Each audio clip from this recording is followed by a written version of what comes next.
సరుకుల తవ్వకాల్లో ఈరోజు కందిపప్పు బయటపడ్డాయి. ఎలా అయినా ఈరోజు దానికి ముహూర్తం పెట్టేసేయాలని డిసైడ్ అయిపోయాను. ఎందుకంటారా, మొన్న శనివారం పొంగల్ పెట్టాను కదండి, ఆ రోజు అడిగాడు సప్పిడిపప్పు చేసుంటే బాగుండేది అని. కందిపప్పు తీసుకురమ్మంటే తీసుకొచ్చావా అని నేను గొడవ పెట్టుకున్నాను. తీసుకొచ్చానని ఆయన, తీసుకురాలేదని నేను. కొంచెంసేపు గొడవ అలానే కంటిన్యూ అయ్యింది.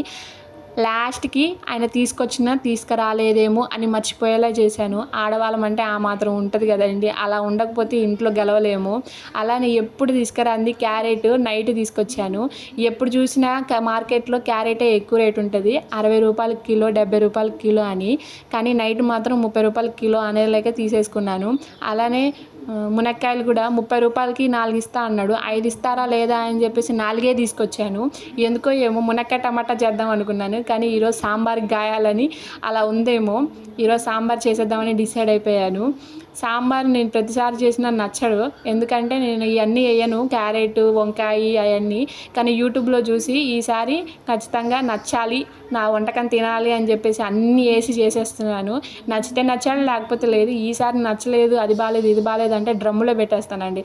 నాకైతే కోపం వస్తుంది. నిజంగా అంత కష్టపడి చేస్తే చిన్న కాంప్లిమెంట్ బాగుంది అని చెప్తే ఎంత బాగుంటుందండి. అలా కాకుండా ఉప్పు లేదు, పప్పు లేదు అని అంటారు. అలా అన్నీ వేసి మగ్గబెట్టాలని యూట్యూబ్లో చెప్పారు. ప్రతిసారి అలా మగ్గబెట్టను.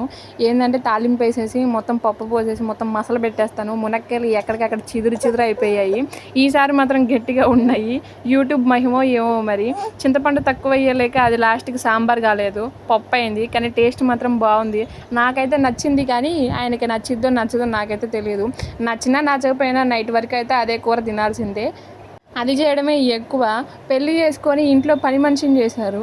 నిజం చెప్పాలంటే పెళ్లి చేసినాక ఎంజాయ్మెంటే లేదండి బాబు. ఇంట్లో వాళ్ళేమో మీ పెళ్లి కాకముందు బయటికి వెళ్దామని అంటే, రేపు మీ పెళ్ళి అయినాక బయటికి వెళ్ళండి మీ హస్బెండ్తో అని అన్నారు. నిజంగానే బయటికి పంపిస్తారండి బాబు. హాస్పిటల్ నుంచి ఇంటికి, ఇంటి నుంచి హాస్పిటల్కి 1 సంవత్సరం మొత్తం అట్టనే తిప్పిస్తారు. తర్వాత పిల్లలు ముడ్డి కడగడానికి, అలానే బాత్రూమ్ చుట్టూ తిరగడానికి అలా గడిచిపోయిద్ది 1 సంవత్సరం 2 సంవత్సరాలు.